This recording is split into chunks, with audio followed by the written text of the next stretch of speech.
The assisted pull-up machine is going to subtract some of your body weight to help you get stronger at pull-ups by not doing a full body weight pull-up, which means when you put your knee on the pad, you will go down, just like you can see in this video, because you weigh more than what the machine is assisting you with. So showing you this one more time, you'll put one knee on the pad, the other knee will go up, the machine will go down because you weigh more, and then you're going to start your pull-up. So don't get on there really quick thinking that it's not going to move.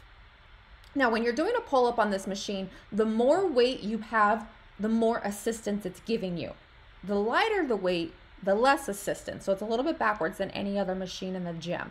And on this machine specifically, it has a little 5-pounder to get in between the two plates, because each plate is 10 pounds. So if you needed a little 5-pounder increment, that's what that little slide over weight is. You really want to focus on your back muscles.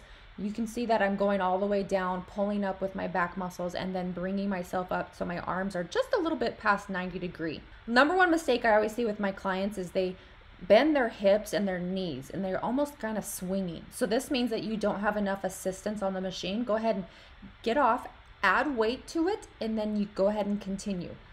Getting off this machine is the exact opposite of getting on. You're going to put one foot down on the footrest as your other knee slowly lets the knee pad up to set the weight down, and then you can remove that knee. So again, one leg comes off as the other leg raises the machine to a resting point, and then you can step off the machine.